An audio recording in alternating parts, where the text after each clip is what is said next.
É uma alegria estar aqui com vocês. Eu agradeço vocês terem se disposto a gastar um pouco do seu tempo, para saber um pouco desse tema que está tão em voga, né? E que principalmente os senhores legisladores vão ser alvo de verdadeiros bombardeios com essa questão. Então, para que vocês não sejam peças de manobra, sem saber do que se trata, né? Sem saber como se posicionar, eu trouxe para vocês, e gostaria de partilhar realmente com vocês, um conhecimento que a gente vem adquirindo aí ao longo de 2 anos, 3 anos de estudo, né? Aqui em Divinópolis, em livros, em cursos fora de Divinópolis também, né? Então, nós vamos falar sobre ideologia de gênero. A ideologia de gênero é uma das armas da cultura da morte. O que é isso? Antes de falar da cultura da morte, vamos tentar estabelecer mais ou menos o que é uma ideologia. O que é uma ideologia? Uma ideologia é um corpo fechado de crenças sobre si mesmo, que pretende dar uma explicação de todas as coisas com um interesse em particular. Para isso, parte de uma ideia básica falsa, a partir da qual são feitos raciocínios lógicos. E, a partir disso, as pessoas aplicam essa ideologia até as últimas consequências. Um exemplo dessa ideologia é a ideologia nazista, ou nazi, né? Um dia, o Adolf Hitler falou com a nação alemã: os alemães são um povo, uma raça superior. E eles dormiram com aquilo. Será que o Adolf Hitler, será que o Hitler tem razão? Vamos pensar. Na música, nós temos Brahms, temos Beethoven, né? Realmente, são os melhores. Na filosofia, nós temos Kant, nós temos Hegel. O tio Adolf tem razão. Nós somos, os alemães, a raça superior. A partir dessa premissa, que tem lógica, mas é falsa, né? Não é porque tem os melhores na música, ou na arquitetura, ou na filosofia, que são uma raça superior. Essa premissa falsa, os alemães são uma raça superior, se desenvolve uma série de raciocínios e de atitudes e de comportamentos que vão justificar tudo mais. Então, isso justifica que as outras raças são inferiores, vão ser tratadas como inferiores, tem umas mais do que as outras, dentre elas as mais inferiores, por eles considerados, foram os judeus. Isso justifica que os judeus sejam colocados em guetos e sejam retirados dos guetos, colocados em campos de concentração e sejam exterminados. Então, isso é só um exemplo para vocês terem uma ideia. O que é uma ideologia, o que ela pode gerar, justificando, né? Você leva todo um povo a acreditar numa premissa falsa. Pode mudar. Então, vamos começar falando um pouco dessa cultura da morte, porque a ideologia de gênero é mais uma tática, é mais uma estratégia. Imaginem um soldado de batalha com vários braços. A ideologia de gênero é um desses braços, né? Um outro braço é o aborto, a pedofilia, suicídio assistido, né? Tem países no mundo que já está assim: eu resolvi que eu quero suicidar. Eu não sou nova, mas também não sou velha, mas eu estou desencantada com a vida, resolvo que eu vou suicidar e vocês são meus amigos, vocês vão me assistir, né? Vão ficar lá do meu lado, segurar na minha mãozinha para eu injetar uma injeção de estricnina, alguma coisa assim. Então, essa cultura da morte, gente, ela começa por dizer que nós não podemos condenar nada, que não há verdade, que não há certo ou errado. E para vocês políticos, isso não é politicamente correto. Querem amarrar a boca de vocês, políticos, é dizer para vocês: não fale isso, porque isso não é politicamente correto. A cultura da morte ensina isso. Então, vocês imaginem a seguinte situação. Quem aqui tem filhos? Imaginem que vocês vão passar o fim de semana fora de casa e deixam o filho adolescente, 14, 15 anos, passar o fim de semana sozinho em casa. E quando vocês chegam, tem sapato na geladeira, cabide na pia, lençol na privada. Os bichos estão todos dentro de casa, a janela ficou aberta, choveu, molhou tudo. É possível, diante dessa situação, vocês simplesmente dizerem assim: vamos dialogar sobre limpeza? Ou então, vamos aprender a conviver com esse jeito alternativo do nosso filho de viver? É preciso o quê, gente? É preciso contemplar a verdade. né? Isso aqui tem cabide, tem cueca, tem papel higiênico, mas isso aqui é a cozinha. Esse cômodo aqui tem gato, cachorro, papagaio, os porcos estão aqui dentro, tem lençol, tapete, colchão, travesseiro, mas isso aqui é a sala. A partir dessa contemplação da verdade, vocês vão fazer o quê? Limpar, né? E organizar. Vamos novamente organizar cada cômodo. Então, é preciso, diante de certas situações, que a gente saiba contemplar a verdade e corrigir o erro. Da mesma forma, na economia, estamos com juros galopantes, inflação no teto, desemprego numa taxa absurda. Gente, não vamos falar de desemprego, não vamos falar de problemas da economia que dá azar. Vamos só falar de coisa boa. Vamos só falar de como é bom trabalhar. Isso vai resolver os problemas da economia? A força de falar de coisas boas, a economia vai se ajustar? Nós chegamos no médico e, infelizmente, Deus não permita, o diagnóstico é câncer. Ô, minha filha, força na peruca que vai dar tudo certo. Vou te passar umas vitaminas, vou te passar um complexo vitamínico, vou te passar um anti-inflamatório, um antibiótico. E vai dar certo. Dá certo. Ou se você tem uma doença grave, você tem que enfrentar. Se o câncer é agressivo, o tratamento tem que ser agressivo. Então, da mesma forma, na vida, né, com a questão da cultura da morte, nós precisamos começar a pontuar as coisas, né? O que não está certo, o que está errado, e colocar as coisas em ordem, né? Podemos ir. Nós precisamos entender que nós estamos numa guerra ideológica contra a cultura da morte. O que prevê essa cultura da morte? Aborto, ideologia de gênero, pedofilia, suicídio assistido. O ser humano está cada vez mais descartável, né? À medida que a gente ficar velho, taca num asilo. Se está doente, vamos apoiar a eutanásia, o suicídio assistido, para a gente ficar livre dessas pessoas velhas, deficientes, doentes. Vamos abortar crianças que têm microcefalia, anencefalia, porque nós não queremos deixar que nasçam pessoas com deficiência, né? Vamos fazer como Hitler, vamos criar uma nova raça pura. Nós estamos numa guerra, e numa guerra a inteligência é essencial. Por isso que vocês precisam conhecer o assunto. Precisam saber do que se trata, conhecer a fundo para saber se posicionar e como agir. Por isso, nós precisamos estudar e ser bem informados para não sucumbir às falácias, que são mentiras com aparência de verdade, né? Podemos ir. Qual o objetivo da cultura da morte? O objetivo da cultura da morte não é proteger mulher, defender o direito sexual da mulher de fazer o que ela quiser com o corpo dela, defender homossexuais, não é nada disso. Proteger crianças, emancipar quem quer que seja.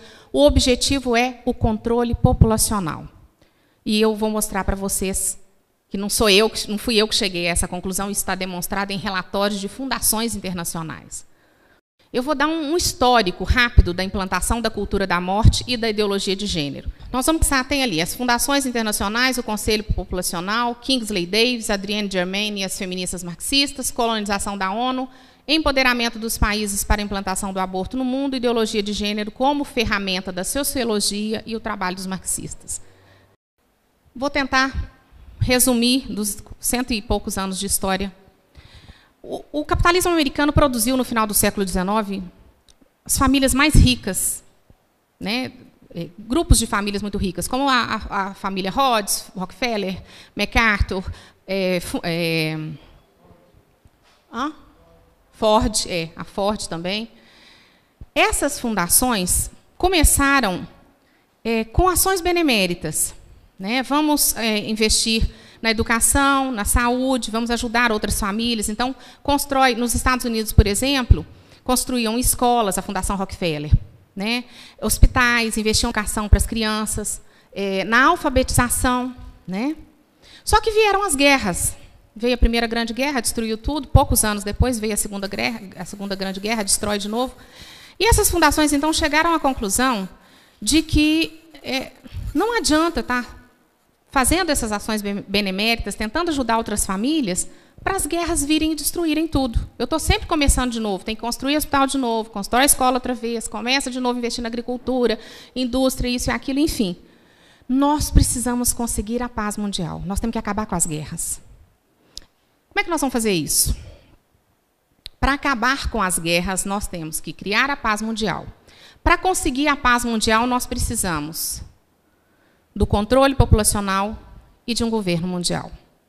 Aí tem gente que vai dizer assim, teoria da conspiração, governo mundial, né? Nova ordem mundial. Não, gente, tem teoria da conspiração. Não, isso não é novo na humanidade, não. Né? O Império Bizantino quis dominar o mundo, o Império Romano quis, Hitler quis, Júlio César quis. Isso não é novo. Né? É, de novo, a velha história do governo mundial. Então, as fundações resolveram, se uniram, descobriram, por exemplo, a Rockefeller descobriu que a Fundação Rhodes já trabalhava desde o século XIX pelo estabelecimento de um governo mundial, só que sob a coroa britânica. Porque a Fundação Rhodes é britânica e se iniciou no século XIX, foi fundada no século XIX, quando a coroa britânica era uma grande potência. A partir do século XX, essa Rhodes mesmo já trabalhava para o estabelecimento de um governo mundial sob a Liga das Nações e, depois da Segunda Grande Guerra, sob a ONU, né, sob o comando da ONU. Então, se uniram, em 1952, fundaram o Conselho Populacional, com 27 membros de diversas especialidades. Tá? E esse Conselho Populacional começou, então, a investir em pesquisas. Imaginem os melhores cientistas do mundo recrutados para pesquisas na área da psiquiatria, da genética e da sociologia. Na psiquiatria, porque se você começa a distribuir calmante, o povo fica calminho, né? Bota calmante também nas lavouras, nos rios, o povo fica todo manso. Né? Na genética, porque se a gente descobre qual que é o gene da guerra, o gene bélico, investimos em mutação genética e vamos criar uma nova geração mais cordata, mais mansa, mais doce. Né? E na sociologia, porque a gente altera o comportamento das pessoas. Né? Vamos fazer com que as pessoas ouçam as mesmas músicas, vejam os mesmos filmes, assistam os mesmos programas, todo mundo quer ter iPhone 6, todo mundo escuta funk, todo mundo quer ser igual a Barbie. Vamos massificar, né? Uma sociedade que diz para nós que nós somos livres. E nunca a humanidade foi tão massificada. Né? Então, esse Conselho Populacional investiu nessas pesquisas. E em 68, o Kingsley Davis... Pode ir para frente, Matheus. O Kingsley Davis, esse senhor simpático aí, ele integrou o Conselho Populacional em 52. Ele é autor do livro Human Society. É preciso mexer na estrutura da sociedade, alterando os usos e costumes. Em 1968, ele publicou um artigo, Políticas Populacionais, os programas atuais terão sucesso, né? No qual ele disse o seguinte, porque a partir do Conselho Populacional, da fundação do Conselho Populacional, com o objetivo...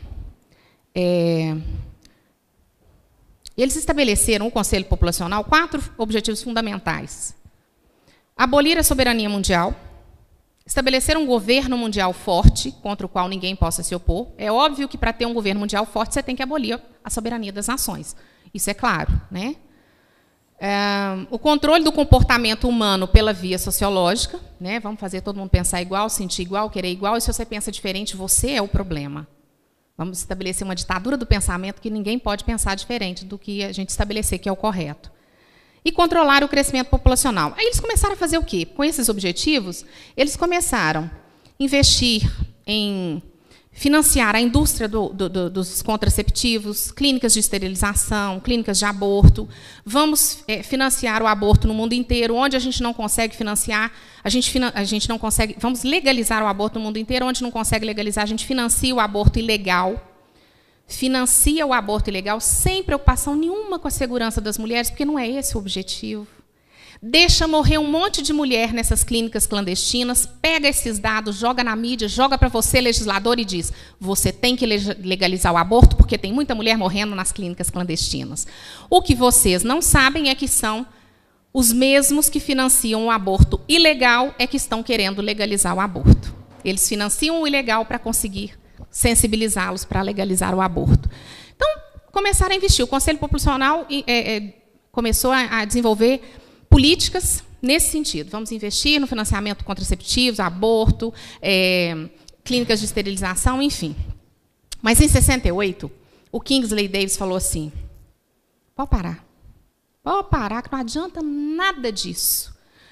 Não adianta só querer legalizar o aborto, financiar o aborto, criar clínicas de esterilização, distribuir contraceptivos para todo mundo, porque a hora que o homem e a mulher querem ter filhos, eles param com isso. Eles param de usar o contraceptivo, eles param de fazer aborto e eles têm filhos.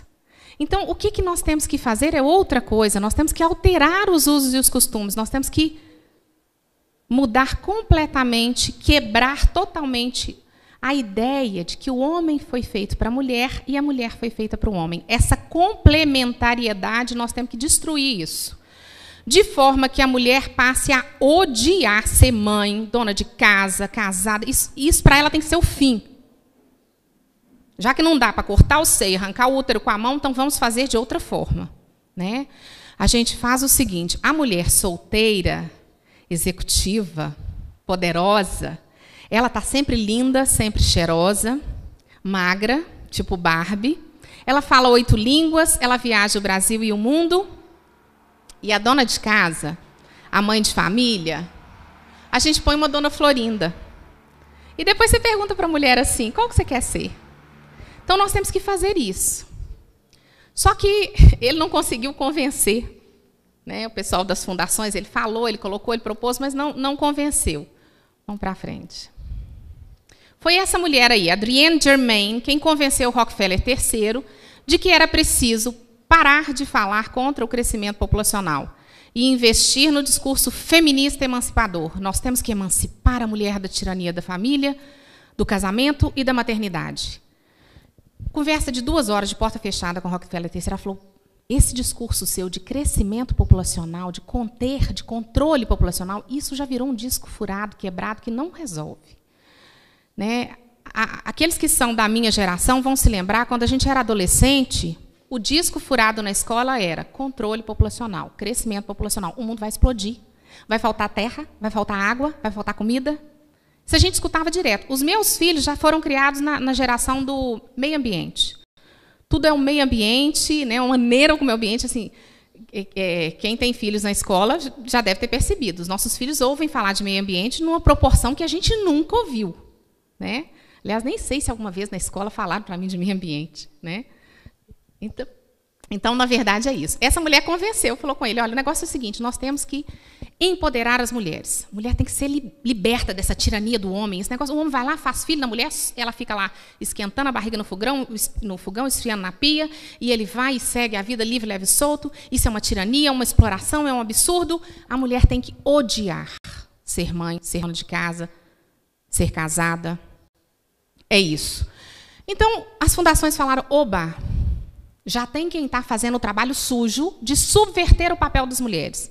Nós vamos dizer para a mulher que ser mulher é uma desgraça. Ser mãe, ser casada, ser dona de casa, isso é uma desgraça, isso é uma doença, uma coisa séria que tem que ser extirpada. Né? Então, como elas já estão fazendo, vamos financiar. Então, as fundações internacionais, começaram a financiar todos os projetos das feministas marxistas, que queriam esse empoderamento da mulher. E é interessante que, se vocês lerem um artigo, quem quiser pode anotar, chama Agenda de Gênero. Essa agenda de gênero mostra a caminhada desse movimento feminista marxista, inclusive dentro da ONU, com os congressos internacionais das mulheres, em que se vê o seguinte, elas organizavam congressos da seguinte forma, nós aqui, façamos de conta, somos todas mulheres, nós pensamos todos iguais. Queremos que a mulher largue mão de ser mãe, dona de casa, esposa, destrua essa figura, esse papel. Então, nós vamos fazer um congresso, dizendo que nós estamos representando as mulheres do mundo inteiro, que todas as mulheres pensam assim, e vamos produzir um documento para levar para os governos, para os países, para dizer, olha, nós queremos políticas sociais, legislações que acolham essas propostas nossas. Mas as duas mulheres ali são de uma área de defesa da família, gostam de ser mãe, dona de casa, acham que a mulher tem que ter o direito de trabalhar fora, se ela quiser, de trabalhar fora e também ser mãe, dona de casa, casada, ter família. Então, as duas não conseguem nem credencial para entrar no nosso evento. Quando conseguem, é uma só, porque eu diminuo a força das duas. Então, vem uma sozinha para o nosso evento. As contribuições que ela dá não são sequer anotadas. Isso a gente sabe de mulheres que participaram desses eventos e disseram: nós ficamos decepcionadas de perceber que as nossas pontuações, as nossas colocações não foram sequer anotadas no documento final, como se não tivessem manifestado, né? E foram fazendo essas ações através desses congressos da ONU e, por meio da ONU, levando para os países. Legaliza isso, legaliza aquilo, queremos isso, queremos aquilo, como se essas mulheres representassem a vontade de todas as mulheres do mundo. Ou, pelo menos, da maioria, nem isso, né? Era um grupinho minoritário que soube como agir. Vamos ver. Bom, a partir dessas ações, depois, mais para frente, eu vou explicar com mais clareza, começaram, então, tem que libertar a mulher da tirania do homem. Vamos empoderar os países. As fundações, através da ONU, começaram a empoderar os países para poder legalizar o aborto no mundo inteiro. Como não estava conseguindo, vem a ideologia de gênero como um braço amigo para conseguir o que o aborto não está conseguindo. Inclusive, foi a Judith Butler, porque o histórico foi mais ou menos o seguinte, gente. Décadas de 50 e 60, as fundações investiram em pesquisas. Estudaram pesquisas, tudo mais. 70, elas colonizaram a ONU. A partir de 80, começaram a empoderar os países no mundo inteiro para legalizar o aborto. Como estão tendo dificuldade, né, não é todo país que está aceitando, não foi com a facilidade que eles imaginavam, a saída agora é a ideologia de gênero. Isso tanto é verdade que a Fundação Ford, que é uma das mais ricas, porque o Henry Ford faleceu, em 1936 foi fundada a Fundação Ford, ele deixou 80% da fortuna dele para a instituição, para a Fundação Ford. Então, eles chegaram à conclusão, precisamos adotar a ideologia de gênero, precisamos implementar de toda forma. A Ford fechou os escritórios dela, os departamentos dela no mundo inteiro, inclusive de controle populacional, e aumentou, manteve apenas um de ideologia de gênero. Por isso que nós, de repente, do nada, de um ano ou dois para cá, a gente só ouve falar de ideologia de gênero. São programas no GNT, no SBT, são filmes, são livros, são todo tipo de ação da mídia, de propaganda a favor da ideologia de gênero, mostrando como se fosse uma coisa, um passo de evolução, né? Então, veio a Judith Butler, com essa história toda de liberta a mulher da opressão do homem, não sei o que. A Judith Butler, que nós vamos ver mais para frente quem que é uma das ideólogas de gênero de ponta, ela é talvez o maior expoente atualmente no mundo da ideologia de gênero, a maior defensora. Ela veio e falou: vocês não entenderam nada. Não tem que libertar a mulher da tirania do homem, tem que libertar a mulher de ser mulher, porque mulher não existe. Mulher foi uma coisa inventada pelo homem para dominar a mulher. E homem também não existe, é tudo papel. Você faz e desfaz do jeito que você quiser. Agora, batom vermelho, brinco, eu resolvi que eu sou homem. E quem são vocês para dizer que eu não sou?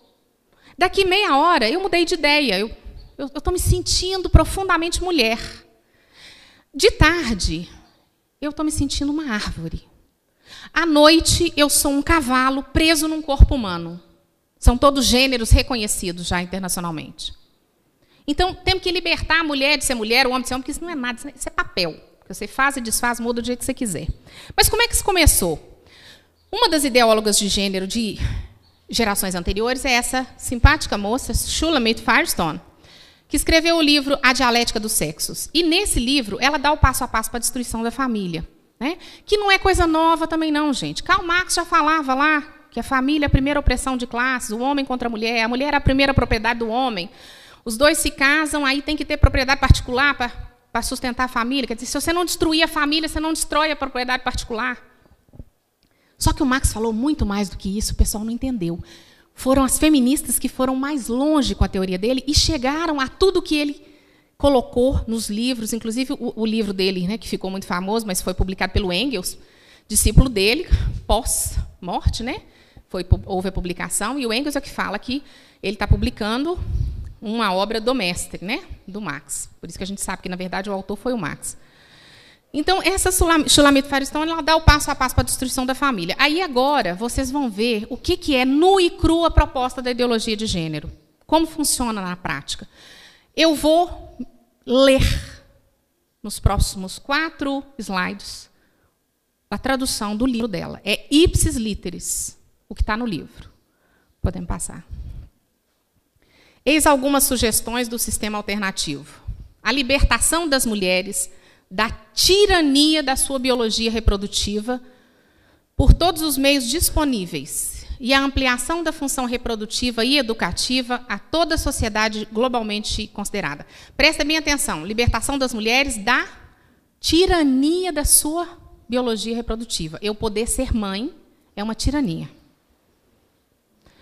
Estamos falando de uma mudança radical. Libertar as mulheres da sua biologia significa ameaçar a família, que é uma sociedade, uma unidade social organizada em torno da reprodução biológica e da sujeição das mulheres ao seu destino biológico.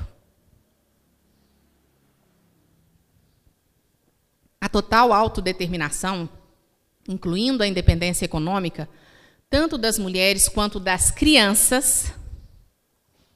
É por isso que precisamos falar de um socialismo feminista. Com isso, atacamos a família em uma frente dupla, contestando aquilo em torno de que ela está organizada, a reprodução das espécies pelas mulheres e sua consequência, a dependência física das mulheres e das crianças. Eliminar essas condições já seria suficiente para destruir a família que produz a psicologia do poder. Nós a destruiremos ainda mais.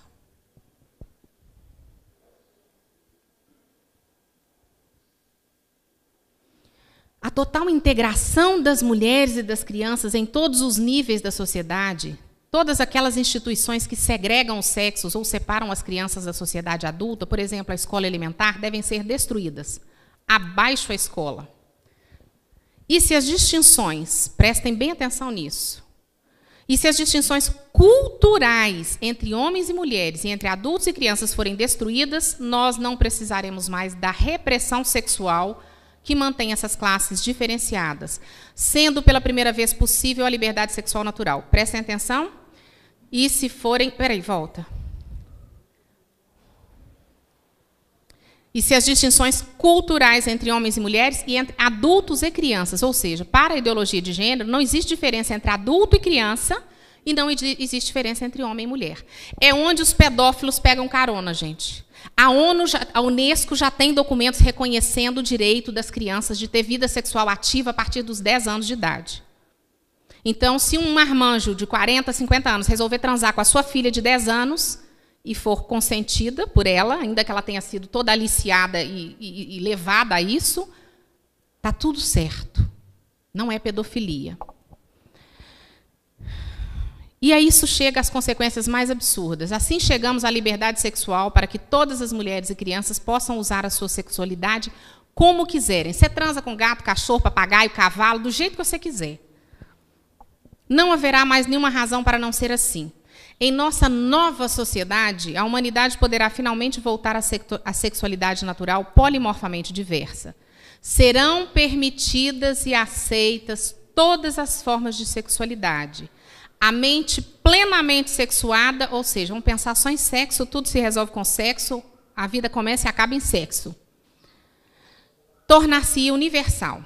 Agora, o que dá mais embrulho no estômago nessa história toda, se a criança escolhesse a relação sexual com os adultos, ainda no caso que escolhesse a sua própria mãe genética, não existiriam razões a priori para que esta rejeitasse suas ensinações sexuais, visto que o tabu do incesto teria perdido a sua função. Vocês que são pais e mães, imaginem vocês transando, a mãe com o filho, o pai com a filha. Se isso não dá embrulho no estômago, eu acho que isso só deve agradar aos pedófilos, gente. Não tem condição, né? Então, essa é a proposta. E, através da ideologia de gênero, eles querem chegar a isso. Podemos ir. Veio esse simpático senhor, Karl Koch. Aliás, ele veio antes, que ele é de 1923. Pessoal, aproveitou a contribuição dele. É preciso, para conseguir isso que a Shulamith Firestone propôs com tanta clareza, nós precisamos alterar a superestrutura, revolucionando a religião, a família e as leis. É onde vocês, legisladores, vão ser cada vez mais bombardeados com isso, né? Agora, o que eu acho interessante é que assim, eles querem revolucionar as leis e vão usar vocês para isso. Mas mesmo enquanto as leis não permitem, eles estão agindo, dando as costas para o legislador. Foi o que fizeram aqui no Brasil com o Plano Nacional de Educação, foi rejeitado. O Conselho Nacional de Educação fez o quê? Falou com os conselhos estaduais e federais: votem e incluam a ideologia de gênero nos planos estaduais e municipais, senão vocês não recebem verbas. Isso veio do governo federal, de MEC e Conselho Nacional de Educação. Ora, mas o Congresso Nacional não afastou isso? Nós não damos importância para o Congresso Nacional. O Congresso Nacional não sabe nada, vocês, legisladores, não sabem nada, vocês, pais, não sabem nada. Nós sabemos, e nós é que vamos fazer, e estão fazendo. Tanto que distribuíram um monte de material através do MEC, nas escolas, tem professores falando a rodo de ideologia de gênero, sem que os pais nem saibam, doutrinando os meninos. Então, vamos revolucionar mudando a religião, a família e as leis. A contribuição seguinte para essa ideologia foi desse médico sociólogo, Dr. John Money, na década de 60. Esse médico, ele que fez a cirurgia de mudança de sexo de um dos gêmeos, Brian e Bruce Reimer. Vocês conhecem a história desses gêmeos? Isso veio muito para a mídia, né? Passa a ver a foto deles.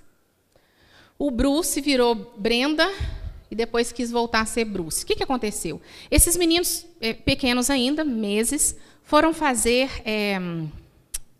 como é que chama aquela cirurgia do prepúcio? Fimose. É como se fosse uma circuncisão, na verdade. Eu não sei se eles eram judeus, os pais eram canadenses. E o infeliz do médico cauterizou o pênis de um dos meninos. Os pais, apavorados, não deixaram fazer a cirurgia no outro irmão gêmeo, foram embora para casa, o pênis totalmente torrado caiu. E eles ouviram na televisão um programa desse Dr. John Money que dizia que ninguém nasce menino nem menina. Você se torna homem ou mulher de acordo com o que você foi criado.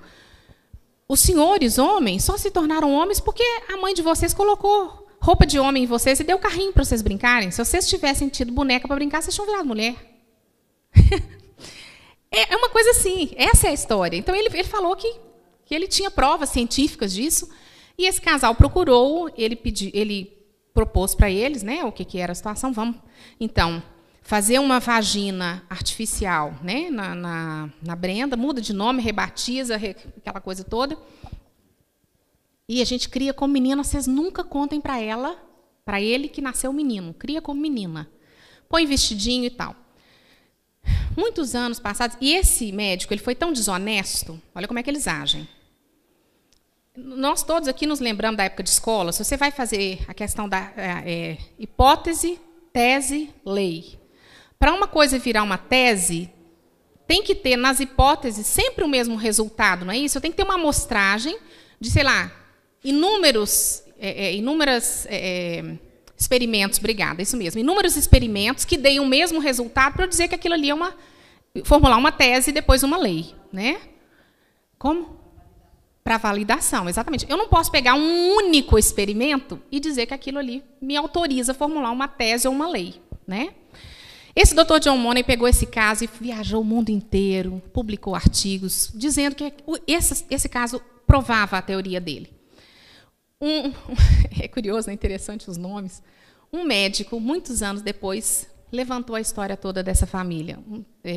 Doutor, eu não sei se é Marcos ou John Colapinto, o sobrenome do sujeito. O que aconteceu? A mãe do menino contou. A Brenda, quando colocou o primeiro vestidinho nela, já maiorzinha, 2, 3 anos, ela rasgou o vestido no corpo.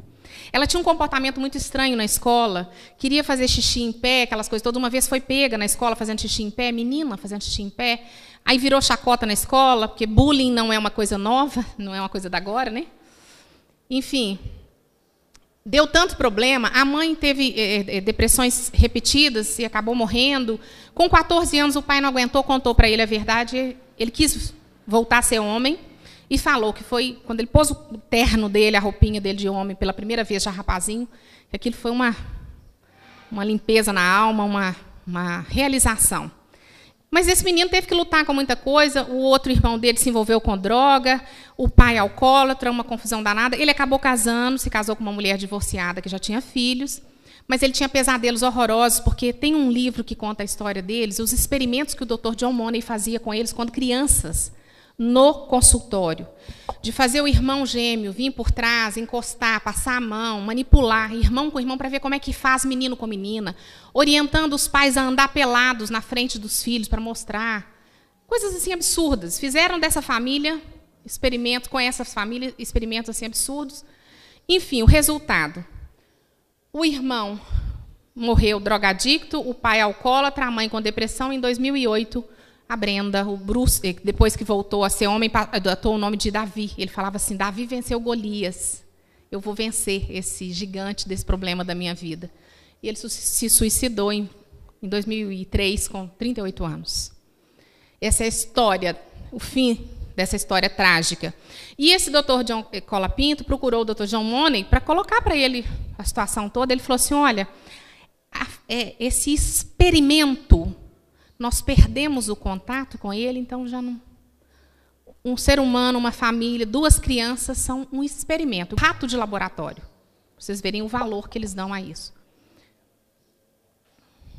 Aí veio essa simpática senhora, que a gente não sabe se é homem ou se é mulher, mas é isso mesmo que ela quer, a senhora Judith Butler, e disse, né, foi a contribuição seguinte, porque ela que amarrou isso tudo, né, o que vem lá das feministas marxistas, a Shulamit Firestone, a contribuição do Kingsley Davis, do Karl Koch, a teoria de Marx lá atrás, ela juntou tudo e falou, gente, presta atenção, entenda aqui uma coisa.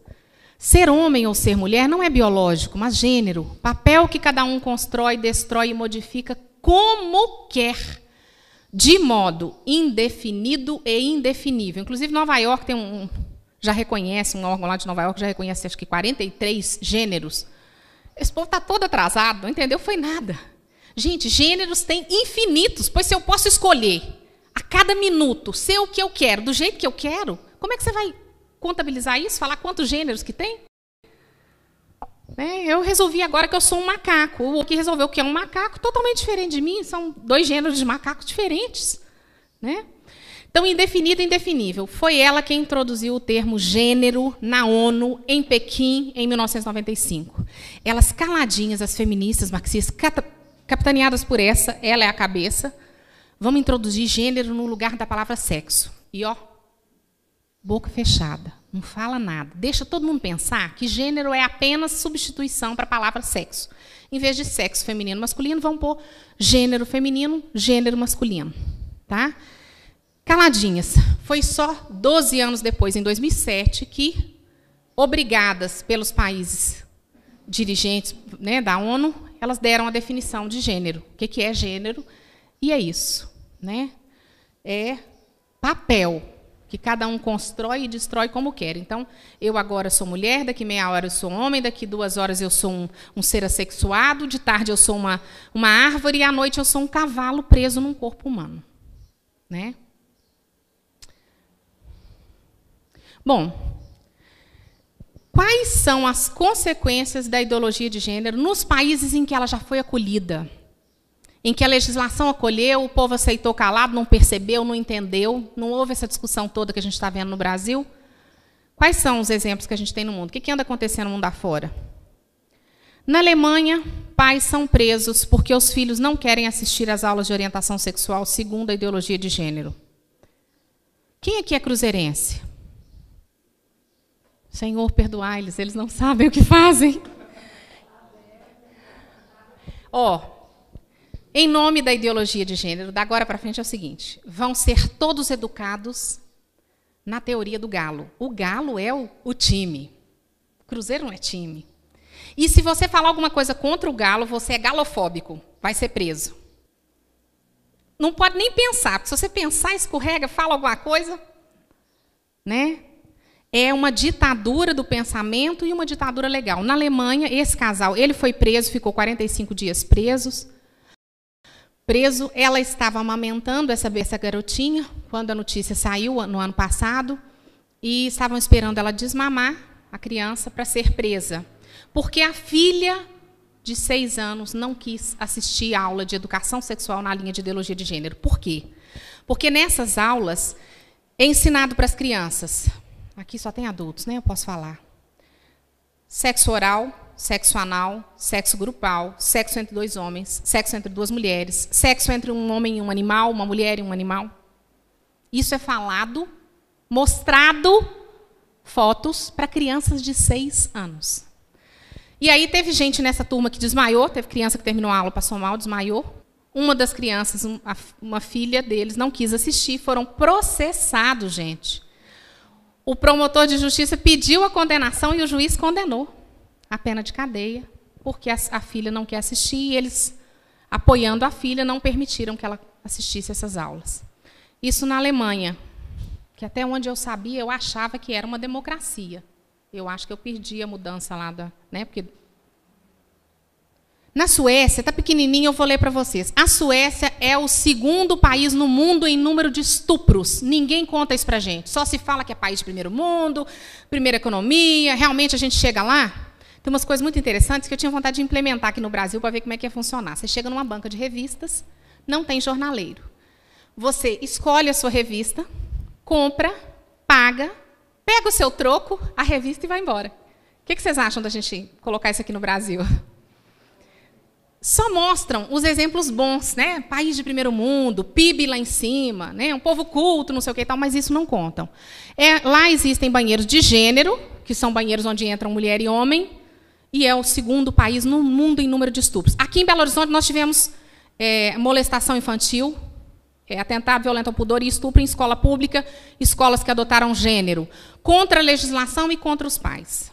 E aqui em Divinópolis nós tivemos, há 15 dias, um mês atrás, no máximo, numa das escolas ocupadas, um professor que começou com um discurso assim. Nas nossas casas, nós temos banheiros unissex. Por que não na escola? Com crianças e adolescentes. Parece que numa das salas, não sei onde que ele mesmo gravou, alguém gravou e isso foi para a mídia, são crianças de 8 anos. Os pais sabem disso, autorizaram a presença das crianças na escola. É uma coisa que eu não consigo entender. Talvez os senhores consigam entender para me explicar. Eu confesso que eu não consegui acompanhar o raciocínio. A fala é de que as escolas foram invadidas porque os alunos são contra a PEC. E aí durante a invasão, os professores doutrinam os alunos na ideologia de gênero? Eu não consegui compreender. Porque você conversa com a grande maioria dos alunos, principalmente ensino fundamental 1 e 2, ensino médio eles já sabem um pouco mais. Mas ensino fundamental 1 e 2, que seria o antigo grupo nosso, e os primeiros 4 anos do ginásio, antigamente, você conversa com essas crianças e adolescentes, eles não sabem absolutamente nada sobre a PEC. E, no entanto, as escolas foram tomadas com o argumento de que os alunos são contra a PEC. E aí os professores vão aproveitar esses alunos na escola, em horário de aula, sem aula, e contra a lei, contra a autorização, sem autorização dos pais, vamos doutrinar na ideologia de gênero. E, gente, você começa com um argumento desse com uma criança de 8 anos, o que a criança vai responder? Ah, é mesmo, lá em casa tem banheiro que entra. Meu pai e minha mãe, o banheiro é o mesmo, do meu pai, da minha mãe, meu, da minha irmã. Por que não na escola? A criança não tem ainda condição de raciocinar e dizer, mas espera aí, amigo, a casa é igualzinha à escola? Na escola a gente só convive com parentes, familiares, pessoas próximas, íntimas. Além do mais, no banheiro de casa normalmente entra um de cada vez, né, gente? No banheiro da escola entram vários ao mesmo tempo. A hora que tiver aluno mais velho, de ensino médio, abusando, estuprando filhas de vocês, netas, de 9, 10, 11, 12 anos, dentro do banheiro da escola, qual o professor que vai lá defender? Quem que vai proteger? Mas essas crianças não têm condição de raciocinar isso. Por isso que a gente fala doutrinar, né? Porque você fala na cabeça de uma criança que não tem nem como, às vezes, se defender. No Canadá, é o Estado quem diz como os pais devem educar os filhos. E os pais podem perder a guarda deles, se o Estado entender que eles os estão educando de forma diferente daquela que o Estado diz que é a correta. Professores podem ser demitidos se expressarem ideias contrárias àquela considerada politicamente correta pelo Estado. Comerciantes podem perder seus alvarás de funcionamento e profissionais liberais perder suas licenças profissionais pelo mesmo motivo. Há uma verdadeira ditadura do pensamento. É um artigo na internet, vale a pena vocês olharem, chama A Woman from Canada, uma canadense, que pediu para ser ouvida pela Suprema Corte americana quando o Barack Obama ia resolver se liberava casamento homossexual no país inteiro. Ela falou, olha, o americano tem que estar preparado para o seguinte, nos Estados Unidos, no Canadá, o casamento homossexual já foi legalizado há muitos anos, não sei se desde 95 ou 2005. Desde que foi legalizado, o que aconteceu? Eles começaram a mudar a legislação, mudar a língua no Canadá não se usa mais, ou estão diminuindo, quase que eliminando. Ele, ela, menino, menina, é criança. Você não pode, no seu blog, nos seus e-mails, você professor, você legislador, você comerciante, psicólogo, você não pode manifestar ideia diferente daquela que o Estado entende que é a correta. Então, se você acha que o ideal é que os filhos sejam criados pelo pai e pela mãe, que eles tenham o pai e a mãe biológico, conheçam o pai e a mãe biológico e sejam criados por um pai e uma mãe, isso é discurso homofóbico. O Estado pode entrar dentro da sua casa, um vizinho te denuncia e fala, está educando os filhos dizendo que o certo é homem com mulher, não é mulher com mulher, nem homem com homem, isso é homofóbico. O Estado entra na sua casa, confisca documentos, arquivos, um monte de coisa e coloca os seus filhos para adoção. Demonstrado que realmente é verdade isso que estão dizendo, os seus filhos são colocados para adoção. Você perde licença para trabalhar, perde comércio, enfim. É aquilo que eu falei, da agora para frente ninguém fala contra o galo. Se vocês falarem contra o galo, vocês são galofóbicos e vai todo mundo preso. Então, você não pode falar nem dentro da sua casa, você não pode dizer para o seu filho que o time que você gosta, o time do coração que você torce é o Galo, é o Cruzeiro, de jeito nenhum. Porque se você falar isso, se alguém te denunciar, você vai preso. Você perde a guarda dos seus filhos. Você não está sabendo educar os meninos? Eu já estou acabando, viu, gente? Na Holanda, a ideologia de gênero e suas consequências na civilização. Agora é a vez da poligamia. Eu juro para vocês, eu sou juíza há 16 anos, 11 anos, quase 12 de vara de família. Eu não queria ser juíza de família nesse país, mas nem para ganhar em euros milhões. Olha a situação. São duas mulheres lésbicas. Essas duas do meio. Os dois de lá são dois homossexuais, são casados. As duas são casadas. Esse de cá, da ponta, ele se relaciona sexualmente com os dois de lá. Os dois de lá têm relações sexuais com o de cá. E aqueles dois de lá querem agora, então já tem um lobby forte lá, da poligamia, para que eles possam se casar com esse de cá. E aquelas duas ali queriam ter filhos, mas nenhum daqueles três homens ali, nenhum se habilitava. Então arrumaram um cesto para fazer um filho naquela loura que já está com a barriga grande, ela está grávida. Se vocês anotarem esse título na internet, vocês acham a reportagem completa. Eles fizeram um contrato de que os 5 vão educar os filhos. E na Holanda, você pode nomear um pai legal, diferente do seu marido, da sua esposa, né, no caso de mulher. E ela, a loura, nomeou um daqueles dois lá como pai legal e fizeram um contrato de que os 5 vão educar o filho. Agora, alguém aí já ouviu falar de dificuldade entre pai e mãe para educar filhos? Ou é só eu lá na vara de família que escuto isso? Vocês que são casados nunca tiveram problema com o marido ou com a esposa na educação dos filhos. Imagina 5 para educar um. Então, é por aí. Pais perdem a guarda dos filhos por serem muito cristãos. Pátria educadora na Noruega. Acusados de radicalismo e doutrinação cristã, Ruth e Marius Bodnário foram afastados dos seus 5 filhos pelo Departamento de Proteção à Infância do país.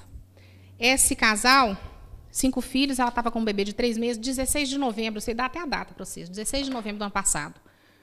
Ela foi buscar os filhos na escola, a diretora tinha entregue para esse Departamento de Defesa da Infância e Juventude, para esses meninos serem colocados para adoção, porque eles foram considerados inaptos para ser pais, porque são muito cristãos. A reportagem fala que a diretora, conversando com uma das filhas do casal, a menina falou que a avó tinha falado que Deus não gosta do pecado, que Deus condena o pecado, que pecar é errado. E aí a diretora, então, chegou à conclusão de que esses pais, essa família, está despreparada para educar os filhos, porque são muito cristãos, e precisava, então, que esses filhos fossem tomados. Foram tomados os 4, Ela, então, foi para a delegacia com de 3 meses, foi ouvida, foi embora para casa. No dia seguinte, o Departamento de Estado, esse departamento foi lá e tomou o bebê de 3 meses. Eles conseguiram reaver as crianças em maio desse ano, depois de muita luta. E a partir disso aí, pode mostrar. Outras famílias, não sei se 38, 43, vieram à tona, à mídia, na Noruega, para dizer: carta revela drama de mais famílias que perderam a guarda dos filhos na Noruega. Em abaixo-assinado, 38 famílias denunciam sequestro sistemático de crianças pelo governo da Noruega. Nossos filhos estão sendo literalmente arrancados de nossas mãos. A queixa dessas famílias todas é a mesma do outro casal. Sem um processo, sem um inquérito, sem nada. Simplesmente denunciam que você é muito cristão, você é homofóbico, você pode ser até ateu, mas se você falar um A contra o que eles entenderem que é homofóbico, o que é qualquer coisa fóbico, você vai buscar seus filhos na escola e eles não estão lá, foram entregues para um departamento de Estado para serem colocados para adoção, sem que você tenha sido processado antes, sem nada. E esses pais dizem: nós somos tratados piores do que os pais que espancam, que batem, que abandonam, que abusam sexualmente dos filhos, que usam droga na frente dos filhos.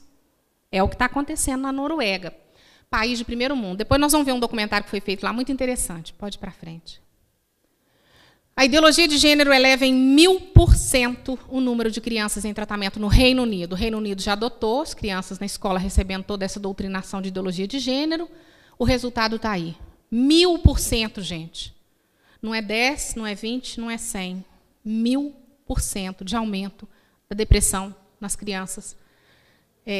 Tratamento de depressão, mais especificamente, no Reino Unido. Esse documentário é fantástico. Vocês deviam depois assistir. São 38 minutos, 40 minutos de documentário, mas ele é fantástico. Primeiro que vocês dão umas boas risadas, porque esse cara é humorista na Noruega. Ele é jornalista, é humorista. Tanto que quando ele começa esse documentário, o pessoal acha que é palhaçada, tem uns que querem fugir dele no shopping, então é muito interessante. Programa de TV denuncia a falsidade da teoria e obriga o Conselho Nórdico de Ministros a cortar fundos para as pesquisas de gênero. O que esse cara fez? Ele foi em 2 ideólogos de gênero lá, eles falaram que não tem diferença nenhuma entre homem e mulher, ele ainda pergunta para um deles assim: mas a ciência não fala que o cérebro do homem é um pouco maior do que o da mulher? Bobagem, isso é coisa ultrapassada, você não está sabendo de nada, isso é coisa da ciência que já foi ultrapassado. Tá, então não tem diferença nenhuma, não tem diferença nenhuma. Ele pegou essa entrevista com esses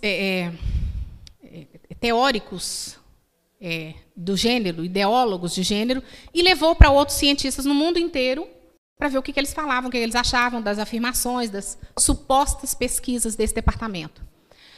E aí, o que ele descobriu? Nos Estados Unidos, eu acho que é um psiquiatra infantil, ele faz experimentos, faz testes com bebês de 9 meses. No documentário, vocês veem lá, tem um vídeo para vocês verem as criancinhas. Coloca um monte de criança, brinquedos lá na frente. Carrinhos, bola, boneca, salão de beleza e brinquedo neutro no meio. E solta esses bebês já engatinhando, talvez alguns até andando, 9 meses. Não houve nenhuma exceção. As meninas vão sistematicamente nos brinquedos femininos e os meninos vão sistematicamente nos brinquedos masculinos. Ninguém foi para brinquedo neutro. Aí os ideólogos de gênero dizem: mas 9 meses você já doutrinou, você já educou para ser menina, você já educou para ser menino. Tá bom. Aí ele encontrou um pediatra, cientista, pesquisador em Harvard, que faz testes com bebês de 1 dia, recém-nascidos de 1 dia. Põe para ver máquinas, face humana. Os homens olham mais tempo para as máquinas, as mulheres olham mais tempo para a face humana, sem nenhuma exceção. Não satisfeito, ele procurou uma darwinista na Inglaterra e ela falou: meu filho, presta atenção. Não faz o menor sentido. Ao longo da evolução da espécie, o corpo da mulher ter sido dotado de útero e seios, com a capacidade de gestar e amamentar, e isso não ter alterado nada no psiquismo dela. É óbvio que alterou e que isso dá algum prazer para a mulher, ou deveria dar, no normal, porque senão a mulher nenhuma... Gente, vocês já imaginaram se nós mulheres não quisermos, todas nós, no mundo inteiro, nenhuma de nós, sem exceção, não quisermos mais ser mãe? É preciso de muito raciocínio para entender o que vai acontecer com a humanidade? Eu não quero ser mãe. Também não vou doar óvulo para inseminação in vitro artificial, nada. Então, ela fala, não faz o menor sentido. Todos os cientistas ao longo do mundo detonaram com as ideias dos ideólogos de gênero. Ele, não satisfeito, foi para as ruas, fez pesquisas com as pessoas.